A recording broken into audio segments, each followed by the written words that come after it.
السلام علیکم ورحمۃ اللہ وبرکاتہ۔ پیارے طلباء و طالبات، آج پھر ہم آپ کے سامنے غزل نمبر 3 تشریح اور اشعار کے ساتھ حاضر ہیں، جس کے شاعر شیخ غلام حمدانی مصحفی ہیں، جن کا تخلص مصحفی ہے۔ مصحفی کی پیدائش 1747 میں اکبرپور میں ہوئی۔ یہی انہوں نے ابتدائی تعلیم حاصل کی۔ آئیے دیکھتے ہیں انہی کے اشعار اور اس کی تشریح۔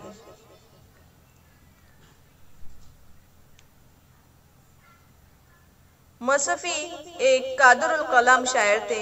وہ اردو، فارسی کے علاوہ عربی پر بھی عبور رکھتے تھے۔ پہلا شعر دیکھتے ہیں۔ نہ گیا کوئی عدم کو دل شادہ لے کر، نہ گیا کوئی عدم کو دل شادہ لے کر، یا سے کیا کیا نہ گئے حسرت و ارماں لے کر، یا سے کیا کیا نہ گئے حسرت و ارماں لے کر۔ آئیے تشریح دیکھتے ہیں، شاعر اپنے کلام میں کیا کہتے ہیں۔ انسان خواہشات کا پتلا ہے۔ ایک خواہش کی تکمیل ہوتی ہے یا نہیں بھی ہوتی، دوسری پیدا ہو جاتی ہے۔ عمر کے ساتھ ساتھ خواہشات میں بھی اضافہ ہوتا چلا جاتا ہے۔ انسان کو اس کی ضروریات کی ہر چیز میسر ہو جانے پر بھی اسے اطمینان نہیں ہوتا، جس کی بنا پر مایوسی اس کی عادت ہو جاتی ہے۔ اسے ہر وقت ایسا لگتا ہے کہ ابھی یہ نہیں ہوا، ابھی وہ نہیں ہوا، یہ ملا، وہ نہیں ملا، لہذا ساری زندگی وہ انہی احساسات کے ساتھ زندگی گزارتا ہے، یہاں تک کہ اس جہان فانی سے جانے کا وقت آ جاتا ہے اور وہ یہی سب حسرت و ارمان لیے جاتا ہے۔ جس دل میں حسرت و ارمان کی کثرت ہوگی وہ کبھی خوش نہیں رہ سکتا۔ اس لیے شاعر نے کہا ہے کہ کوئی بھی اس دنیا سے خوش دل لے کر نہیں جاتا۔ باغ وہ دشت جنوں تھا کہ کبھی جسمے سے، باغ وہ دشت جنوں تھا کہ کبھی جسمے سے، لال و گل گئے ثابت نہ گریباں لے کر۔ یہ دنیا جو بظاہر خوبصورت و حسین ہے، لیکن اس کی زندگی میں کچھ موڑ ایسے آتے ہیں جہاں یہ بہت خطرناک ہو جاتی ہیں اور کسی مروت سے کام نہیں لیتی۔ بڑی بڑی حیثیتوں والے بھی بے بس ہو کر یہاں سے گئے، بڑے حسین و جمیل چہرے والوں کا بھی یہی انجام ہوا۔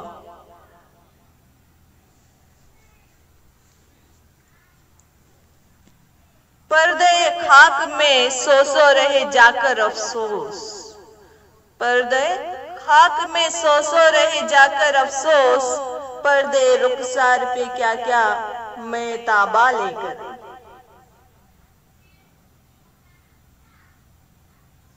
پردے خاک میں سو سو رہے جا کر افسوس، پردے رخسار پہ کیا کیا میں تابا لے کر۔ یہ دنیا اور اس سے وابستہ ہر شے کو ایک نہ ایک دن فنا ہونا ہے۔ اس حقیقت کی روشنی میں دو قسم کے لوگ موضوع بحث بنتے ہیں۔ ایک وہ لوگ جو دنیا میں نمایاں اور ممتاز مظاہر کے تعلق سے یہ گمان رکھتے ہیں کہ وہ چیزیں ہمیشہ اسے متاثر کن حالات میں باقی رہیں گی، اور دوسرے ان نمایاں مظاہر کا از خود یہ خیال ہے کہ انہیں فنا نہیں ہے، وہ ہمیشہ ایسی حالت میں رہیں گے۔ یہی گمان گھمنڈ اور تکبر کی صورت میں ابھرتا رہتا ہے۔ شاعر نے بالکل سیدھے سادے الفاظ اور لہجے میں فرما دیا کہ ماضی کی کیسے کیسے خوبصورت صورتیں موت کا مزہ چکھ کر زمین میں دفن ہو گئی، کوئی اس غرور اور عقر میں نہ رہے کہ وہ ہمیشہ باقی رہے گا۔ ابر کی طرح سے کر دیں گے عالم کو نہال، ابر کی طرح سے کر دیں گے عالم کو نہال، ہم جدھر جائیں گے یہ دیدہ گریا لے کر، ہم جدھر جائیں گے یہ دیدہ گریا لے کر۔ شاعر نے اپنے آپ کو بہت رونے والا بتایا ہے۔ یہ رونا کئی سبب سے ہو سکتا ہے۔ عشق مجازی کے معاملات میں دوست کی بے اتنائی و بے اتفاقی شاعر کو رلاتی ہے، تو کبھی شب تنہائی اور دوست کی یاد سے خون کے آنسو رلاتی ہے۔ رونا تو ایک عام بات ہے، لیکن شاعر کی آنکھوں کا آنسو بہانا کوئی عام بات نہیں، کیونکہ اتنا آنسو بہتا کہ دنیا نہا ہو جائے، دنیا کی پانی کی ضرورت پوری ہو جائے۔ اس شعر میں صنعت تلمی، مبالغہ اور صنعت تشبیہ دونوں پائی جاتی ہیں۔ پانچواں شعر دیکھتے ہیں۔ پھر گئی سوئے اسیران قفس باد صبا، پھر گئی سوئے اسیران قفس باد صبا، خبر آمد ایام بہارا لے کر، خبر آمد ایام بہارا لے کر۔ آئیے تشریح دیکھتے ہیں۔ اس شعر میں حالات کی خرابی سے مایوس افراد کو اسیران قفس کہا گیا ہے، اور ان کے لیے حالات کی بہتری یعنی اچھے دنوں کی آمد کو آمد یوم بہارا کہا گیا ہے، اور وقت کے رہبر اور معلن کو باد صبا کہا گیا ہے۔ مسلسل مصیبتوں اور مشکلات کا سامنا کر کے تھک ہار کر بیٹھے ہوئے مایوس افراد سے شاعر کہتا ہے کہ آپ بیدار ہو جاؤ، متحرک ہو جاؤ، مایوسی کی چادر کو اپنے اوپر سے نکال پھینکو، کیونکہ مصیبت کی یہ گھڑیاں اب ختم ہونے کو ہیں۔ ایک انقلاب کی آمد ہے، سنہری صبح بیدار ہونے کو بے چین ہے۔ اگر ایسے وقت میں بھی تم غفلت کا شکار رہے تو یاد رکھنا کہ موقع بار بار نہیں آتے، ہو سکتا ہے پھر تم ساری زندگی اسی پسماندگی میں پڑے رہ جاؤ۔ شعر میں لفظ پھر سے معلوم ہوتا ہے کہ شاعر لوگوں کو مسلسل بیداری کا پیغام دے رہا ہے۔ رنج پر رنج جو دینے کی ہے کوہ قاتل کی، رنج پر رنج جو دینے کی ہے کوہ قاتل کی، ساتھ آیا ہے بہم تیغ و نمک ڈالے کر، ساتھ آیا ہے بہم تیغ و نمک ڈالے کر۔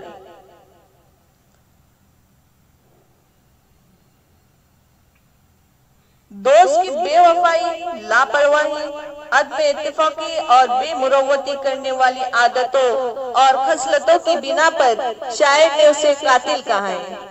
اسے سچے و مخلص عاشق شاعر کے دل کو پے در پہ چوٹ پہنچانے میں مزہ آتا ہے،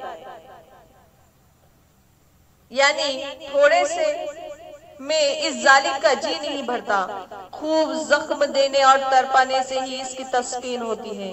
اسی لیے شاعر نے کہا ہے کہ دوست تلوار کے ساتھ نمک بھی لے کر آیا ہے، یعنی زخم کو قاری زخم کرنا اور تڑپانا مقصود ہے۔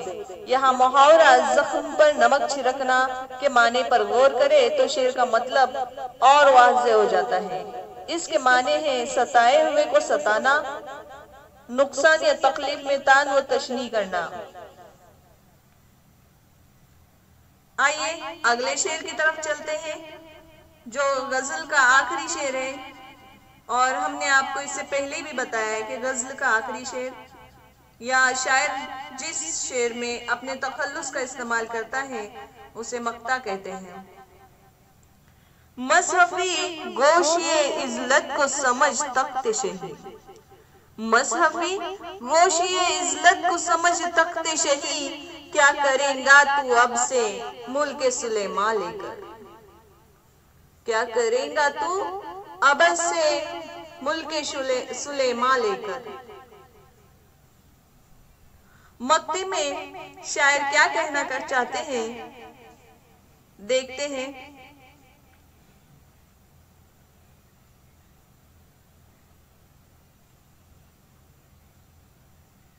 اگر آپ نے چینل کو سبسکرائب نہیں کیا تو پہلے ہمارے چینل کو سبسکرائب کیجئے۔ آئیے آخری تشریح کی طرف۔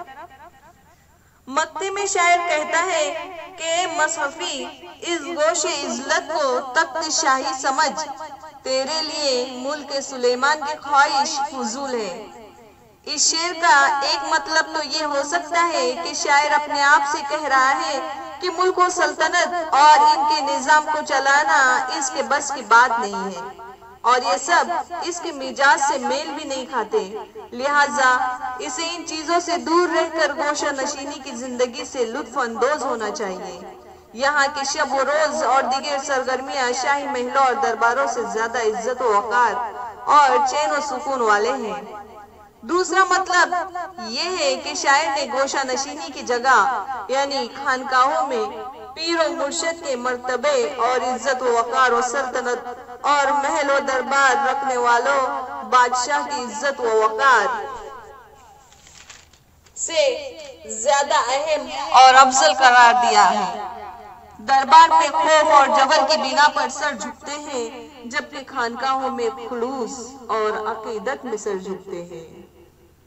اس شعر میں تلمی کی سند ہے کیونکہ اس میں حضرت سلیمان علیہ السلام کا ذکر ہے۔ یہ حضرت داؤد کے بیٹے تھے اور بنی اسرائیل کے ایک مشہور پیغمبر تھے۔